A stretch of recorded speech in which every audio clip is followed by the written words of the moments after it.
lees uit 1 Korintiërs 13 vers 1 tot 7, maar kom ons bid eers saam. Here Jesus, baie dankie dat U die lig is wat in hierdie wêreld ingekom het en die duisternis verdryf het. Dankie dat U die woord is, U wat self God is, dat U mens geword het en onder U mense kom woon het. Dankie dat U die bose en die dood en die sonde oorwin het, dat U as ewige oorwinnaar getriomfeer het en ons saam met U in hierdie oorwinningstog geneem het. Dankie vir die leë graf, dat ons kan weet U het waaragtig oorwin. U is koning oor alle konings, heerser oor alle heersers. U hou die heelal in die holte van U hand en U regeer oor elke een en alles wat U geskape het en vir wie U lief is. Help ons om as deel van U familie, van U liggaam, deur U Gees wat in ons woon, altyd te leef soos wat U van ons vra. Ons bid dit in die naam van Jesus, ons verlosser. Amen. Ons fokus is op die vers 6 en 7, maar ek wil graag sommer weer by vers 1 begin. Dit is mos eintlik 'n geheel gedeelte, waar Paulus nou net klaar gepraat het oor die verskillende gawes en dat nie een van hulle belangriker is as die ander een nie, maar as hy nou een moet uitsonder, sê hy, dan sê hy, kom ek wys nou vir julle wat is nog die allerbeste. Vers 1, al praat ek die tale van mense en engele, maar ek het geen liefde nie, het ek 'n stuk klinkende metaal, 'n galmende simbaal geword. Al het ek die gawe van profesie en ken ek al die geheimenisse en besit ek al die kennis en het ek al die geloof om berge te versit, maar ek het geen liefde nie, dan is ek niks. Al deel ek al wat ek het aan ander uit, en al gee ek my liggaam prys om my daarop te kan beroem, maar ek het geen liefde nie, baat dit my niks. Die liefde, hierdie agape liefde, die liefde van God, wat hy in ons harte uitgestort het, skryf Paulus hier in vers 4. Die liefde is geduldig, die liefde is vriendelik, dit is nie afgunstig nie, is nie grootpraterig nie en is nie verwaand nie, dit handel nie onwelvoeglik nie, soek nie sy eie belang nie, is nie lig geraak nie en hou nie boek van die kwaad nie. Die liefde verbly hom nie oor onreg nie, maar verheug hom oor die waarheid. Die liefde bedek alles, glo alles, hoop alles, verdra alles.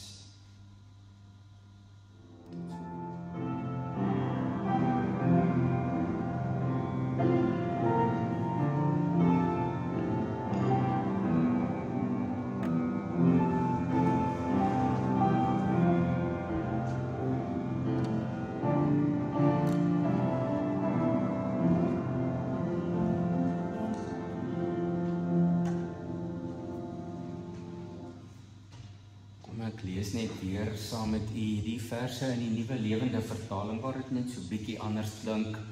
En ek wonder tog net of daar 'n mens in die wêreld is, 'n Christen, wat nie eers in 1 Korintiërs 13 iets onderstreep of gemerk het nie. So ons ken hierdie gedeelte baie goed.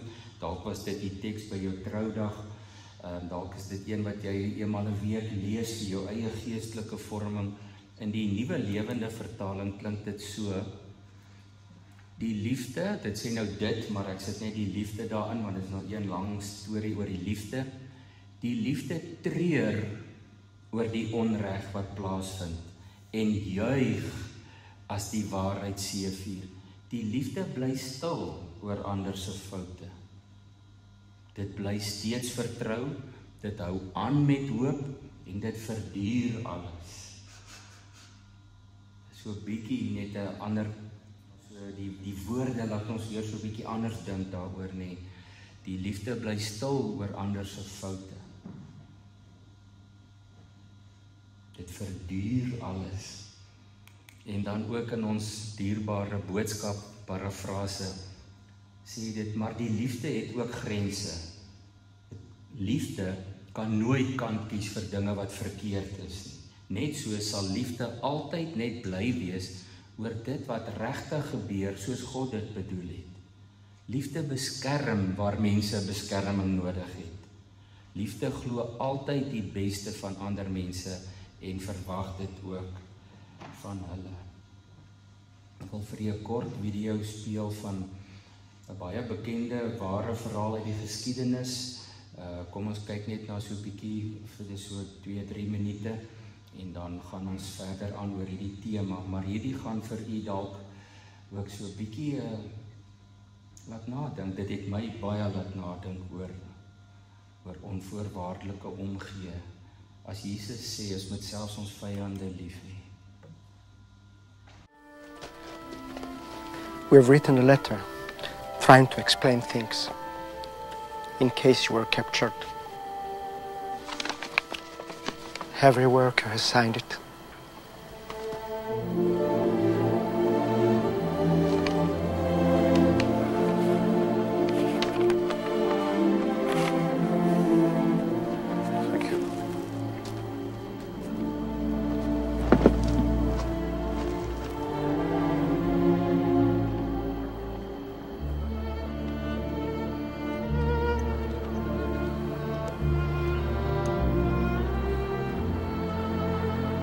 Hebrew from the Talmud. It says, whoever saves one life saves the world entire.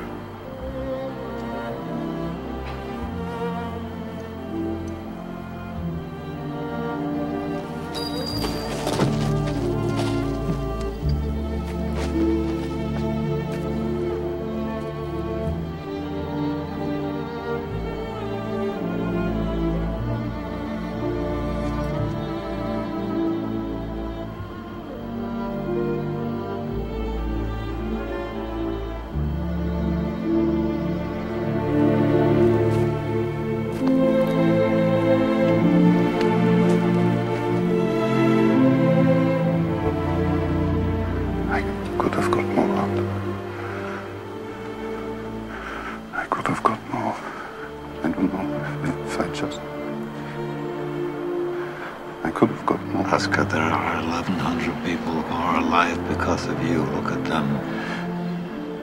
If I'd made more money,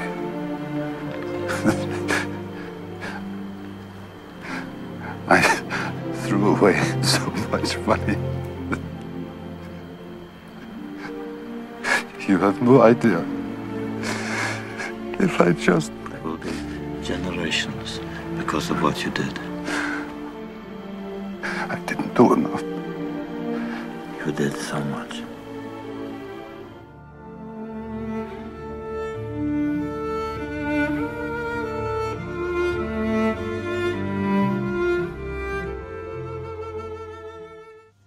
Dalk ken u die verhaal van Oskar Schindler, dit is 'n ware verhaal. Ag, en ek gaan nou nie met die detail van sy verhaal besig hou nie, net in kort, hy was 'n vurige voorstander en ondersteuner van Hitler se Nazi-party. Dalk het hy sy speltjie gesien nog op sy baadjie, het dit gedra, maar hy het onder die indruk gekom dat daar verkeerde besluite geneem is en dat dit nie God se wil is om mense te laat doodmaak oor jy van hulle verskil nie. En in die fliek word dit dan gewys hoe dat hy die klank is so bietjie onduidelik want hulle praat sag met mekaar en waar hy sê hy wens hy kon nog meer van hierdie Jode red. Hy het hulle in sy fabriek laat werk, dit klere fabriek en materiaal gehad en dan het hy vir hulle dokumente laat kry sodat hulle nou nie deur die Duitsers daar gesoek sou word nie. En hy het 1100 of meer mense, Jode, so uit die hande van die Duitsers gered. En dan sê hy aan die einde, hy wens hy kon meer doen. As so eentjie verder dan sê hy, as ek nou hierdie kar van my verkoop, kan ek dalk nog 'n paar mense se dokumente koop. Sy Joodse vriend het vir hom 'n ring gegee met 'n inskripsie aan die binnekant uit die Talmud. Dis een van die ou Joodse geskrifte, wysheidsliteratuur. En dis interessant, die inskripsie sê, as jy een gered het jy almal gered. Nou, dit natuurlik nou nie geweet, dit is ook 'n profesie oor Jesus nie, waar hy gesê het, hy sterf vir almal se sondes. Maar Oskar huil aan die in die volgende toneel, dan sê hy dink nie hy het genoeg gedoen nie. En hulle bly vir hom verseker, hy het baie gedoen, hy het meer as 1100 lewens gered. Uiteindelik is hy ook in Jerusalem begrawe. Ons sou dit nou 'n heldeakker genoem het, hulle wil dit nie so noem nie, want hulle sê hy het dit uit die liefde gedoen en nie om as 'n held vereer te word nie.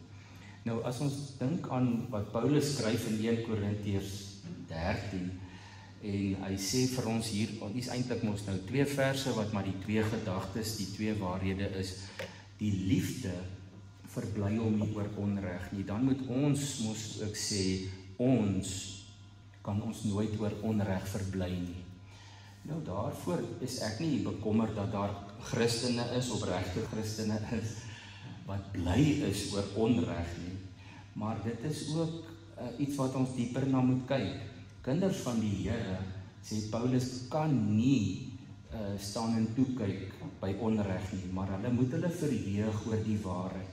Nou ons weet oor waarheid gaan ons waarskynlik tot met die wederkoms nie presies weet wat bedoel die Nuwe Testament nie. Ons het ons eie goeie idee. Jesus Christus het gesê, hy is die weg, hy is die waarheid, hy is die lewe. Maar self met sy verhoor, vra die gouverneur vir hom, wat is waarheid? Wat is waarheid? Want ons kan dink aan waarheid as ons persepsie van waarheid, maar ons kan ook dink aan wat bedoel God as hy sê, hy gee vir ons die waarheid. Dit gaan oor geregtigheid, dit gaan oor regverdigheid, dit gaan oor God se hart. En dit is nie net vandat Jesus gekom het nie. Dis 'n tema wat die profete gereeld onder die Israeliete probeer tuisbring het, dat daar geregtigheid moet geskied, veral aan mense wat aan die kortste end trek. In Amos 5 vers 24 sê die profeet, nadat hy nou vir Israel aankla, dis nou nie direk op ons van toepassing nie, maar die beginsel is, hy sê, Israel het al hierdie onreg gedoen. In die vorige hoofstukke word al die ander volke en stede ook aangekla van hulle onreg, maar dan praat hy in hoofstuk 6:5, in hoofstuk 5 spesifiek met Israel, dan sê hy, al hierdie goed wat julle toegelaat het, dan staan daar in vers 24, laat die reg en die geregtigheid tevoorskyn kom, laat dit aanrol soos watergolwe, soos 'n standhoudende stroom. Ons gedagtes is 'n bietjie vasgevang wanneer ons oor geregtigheid dink in terme van wat regerings en owerhede vir ons doen of nie doen. En daaroor moet ons ook 'n profetiese stem hê. So in hierdie opsig, as die woord vir ons sê, ons moet daarvoor sorg, dan moet ons ons bes doen, om dit in ons persoonlike klein kring te doen, in die invloedsfeer wat ons het, natuurlik in die liggaam van Christus, en in ons omgewing waar ons lig laat skyn. En as dit moontlik is, dan moet en sal ons hopelik ook 'n invloed hê op owerhede en regerings, alhoewel dit 'n baie moeilike saak is. Maar ons kan nie dan terugstaan en stil bly nie, sê hy. Die geregtigheid moet aanrol soos watergolwe, soos 'n standhoudende stroom, sê Amos. In Micha 6 vers 8 is die bekende vers waar die profeet weer sê, mens, die Here het aan jou bekend gemaak wat goed is, naamlik, hy vra van jou dat jy reg sal laat geskied, dat jy liefde en trou sal bewys, dat jy bedagsaam sal lewe voor jou God. Nou, ons lees Job baie keer wanneer ons ook moedeloos voel, of wanneer ons dink, ons moet nou 'n bietjie by Job gaan sit, en onsself ook dalk 'n bietjie onder die vergrootglas plaas, of onsself 'n bietjie jammer kry, en jy moet baie versigtig wees wanneer jy Job lees, julle weet dit nou al, want daar is 'n klomp valse teologie in Job, wanneer sy vriende met hom verkeerd praat, en vir hom allerhande goed probeer wys maak, wat nie God se wil is nie. So kyk net elke keer in Job, wie is aan die woord? Is dit een van sy vriende, of is dit Elifas, of is dit Job self? En natuurlik aan die einde kom God ook aan die woord. In Job 29 praat hy self oor homself, want Job was 'n baie toegewyde kind van God. En daarom kon hy nie met sy vriende saamstem as hulle vir hom sê, Job, jy moes iets verskrikliks aangevang het dat God jou nou so straf. dan sien Job iets in van wat ons in Jesus Christus eers eintlik ontdek, dat God ons nie straf nie, dat Job sê, maar selfs al dink ek, hy sê ek het gedink en voor God eerlik myself afgevra, maar ek kan nie dink, wat het ek nou gedoen wat hierdie straf in aanhalingstekens sou verdien nie, ek het die Here geëer. En dan in Job 29 van vers 11 af praat hy oor homself, hy sê, die wat van my gehoor het goed van my gepraat, die wat my gesien het my geprys, omdat ek die armes gered het wat om hulp roep, die weeskinders en die wat geen helper het nie.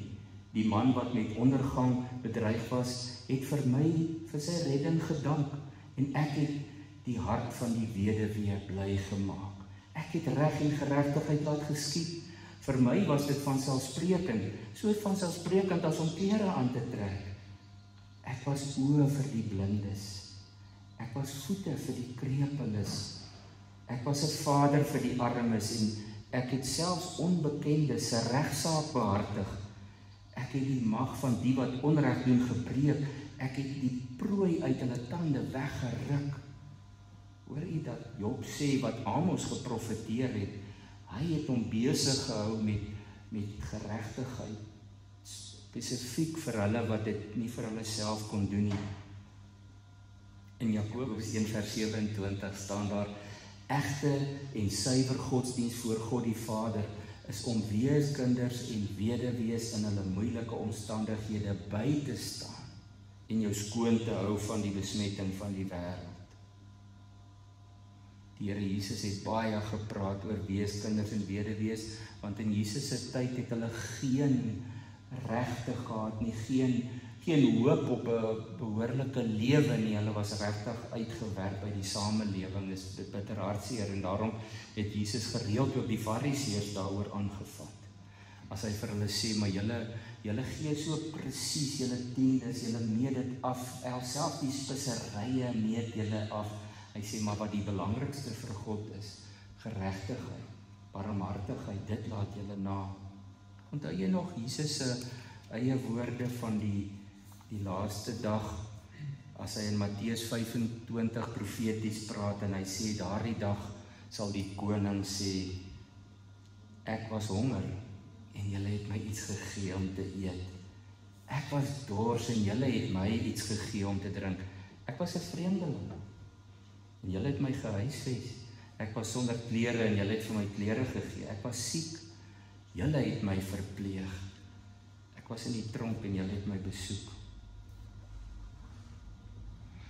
Oor waarheid het die woord ook nogal vir ons heelwat te sê, alhoewel soos ek nou gesê dit altyd moeilik is om agter te kom, praat dit nou oor eerlikheid, dat ons nie 'n leuen moet vertel nie, of praat dit oor die waarheid wat God in Jesus aan ons openbaar het, wie God is. Johannes 1 vers 18 sê Jesus, wat teen die boesem van die Vader is, hy het die Vader vir ons kom wys, hoe die Vader se hart werk. In Spreuke 14 vers 9 lees ons al, die skuldoffer wat deur dwaase gebring word, maak hulle bespotlik, maar mense wat opreg lewe, geniet die guns van God.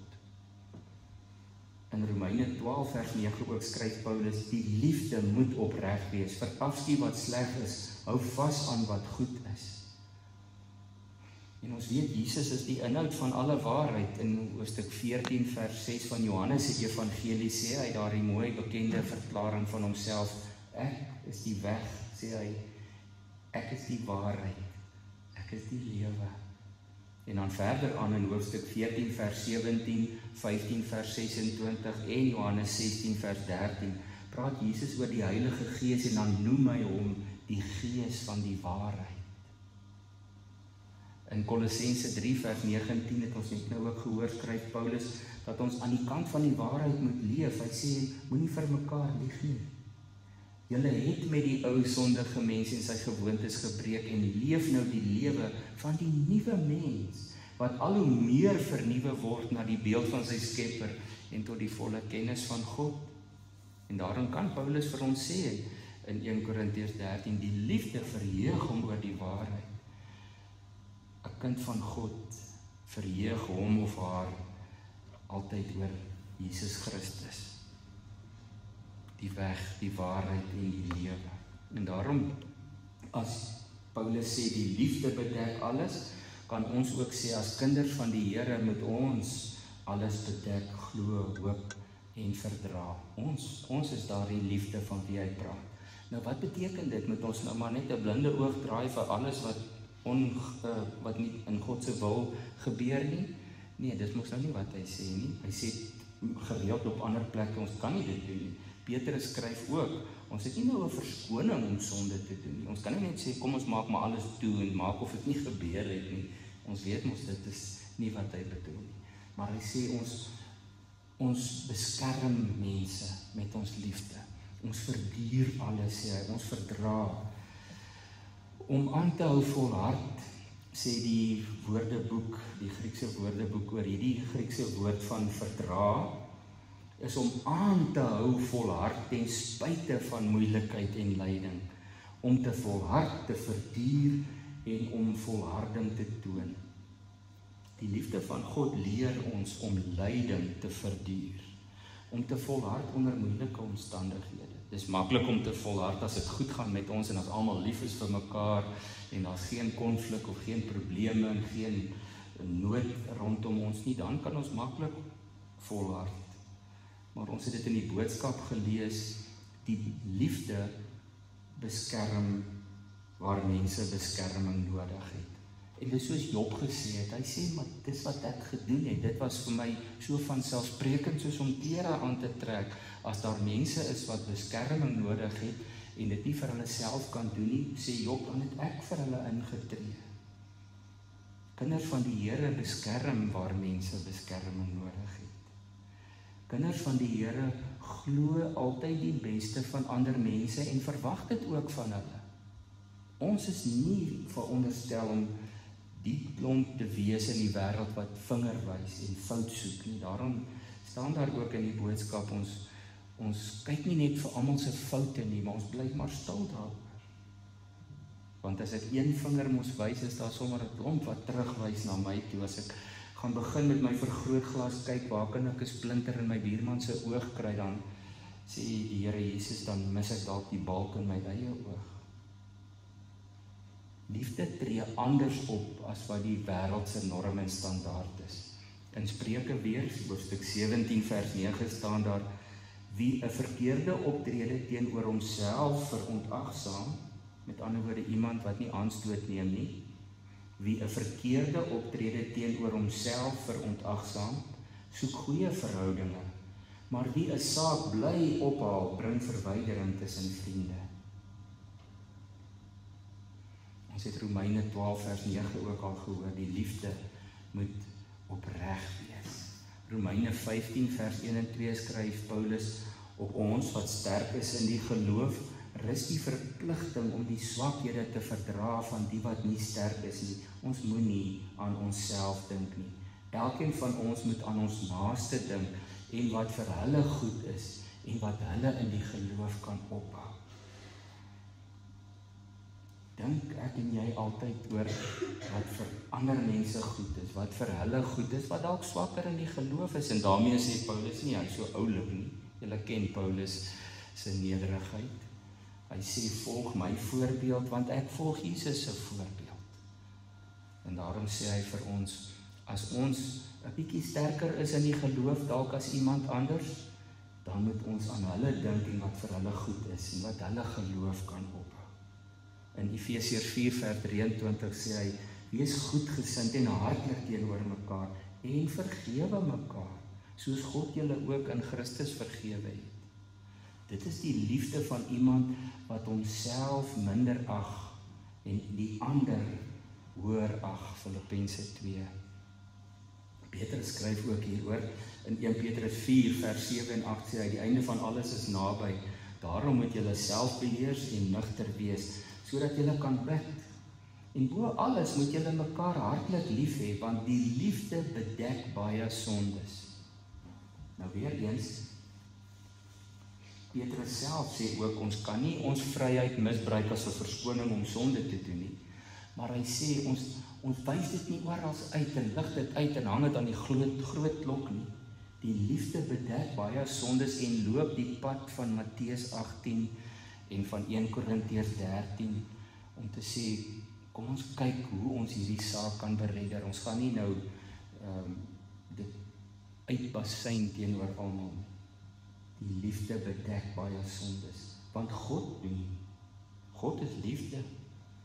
Die liefde van God, sê Paulus, bedek alles, glo alles, hoop alles, verduur alles. En God verwag dit van sy kinders, want hy doen dit. Jesus het dit vir ons kom wys, kom leer, en daarom sê Paulus op baie plekke, vergewe mekaar, soos God julle in Christus vergewe het. Jesus Christus vertel verskeie gelykenisse daaroor, as hy sê, hierdie koning het al hulle skuld afgeskryf. Hy het hierdie man miljoene rande se skuld vergewe, staan daar letterlik, nee, hy het sy skuld vergewe. En toe verwag hy van sy amptenaar om dieselfde te doen, maar toe die man buite kom, gryp hy sy buurman wat hom maar 'n paar rand skuld. Soos God vir ons gedoen het, sê Paulus, met sy liefde in ons hart, daardie liefde wat die Heilige Gees in ons hart uitgestort het, Romeine 5 vers 5. Nog een van die oorlewendes uit die wrede tyd van die Joodse Holocaust, soos die Engelse sê, daardie massamoord, is 'n vrou met die naam van Elie Wiesel. Sy het ook 'n boek geskryf. Sy sê die teenoorgestelde van liefde is nie haat nie. Dit is onverskilligheid. Onthou jy, ek het al verskeie kere saam met u daaroor gedink en gesê, ek dink nie kinders van die Here haat openlik nie. 'n Kind van die Here hoor ek nooit sommer sê, ek haat so en so nie. Ons haat misdaad en ons haat korrupsie en daardie goeters, ja, maar ons kinders van die Here sal nie sê, ek haat iemand nie. Nou sê sy, maar die teenoorgestelde van liefde is nie haat nie. Dit is onverskilligheid.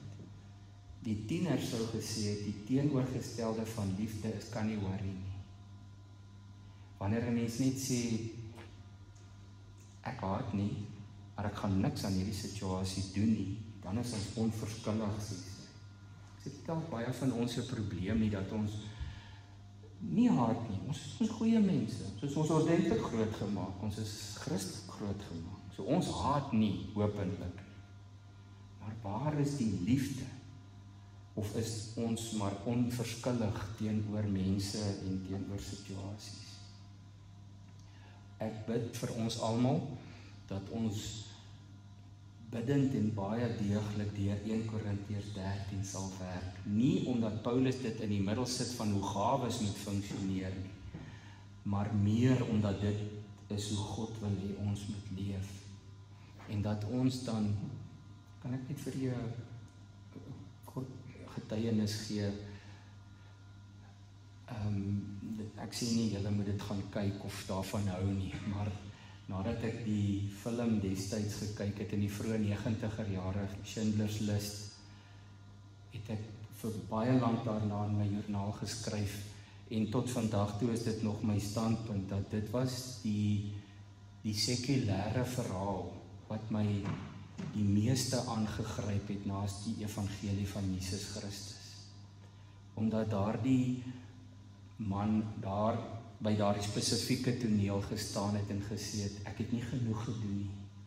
Ek kon nog meer gehelp het. Ek kon nog meer barmhartigheid bewys het. Hy is weg van daardie toneel af weggestuur want sy lewe was in gevaar. En sy Joodse werkers het vir hom gesê, jy moet gaan. En daarom, dan in die begin het hulle vir hom 'n brief gegee om dankie te sê en elke werker het dit onderteken om te sê hoe goed was hy vir hulle, dat as hy dalk in die moeilikheid vorentoe sou kom. Die genade van God deur Jesus Christus het my die meeste aangegryp van my hele lewe. En die tweede meeste is 'n verhaal soos hierdie wat sê, ek wil die liefde van God uitleef so goed as wat ek kan. So mag die Here gee dat ek en jy ook as kinders van God sal sê, ons is vervul met die Heilige Gees en God het sy liefde in ons harte uitgestort. Nie ons eie manier van lief hê nie. God se manier. Kom ons bid saam.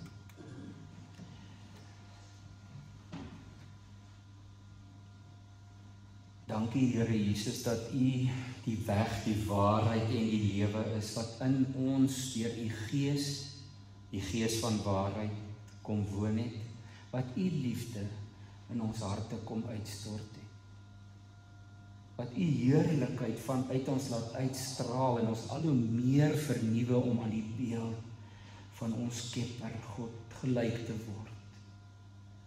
Help my om uit die pad te kom as U werk wil doen. Want ek voel ek altyd, Here, ek wens ek kon meer doen. Het ek nie maar nog meer gedoen nie. Is daar nie nog meer liefde wat betoon kan word?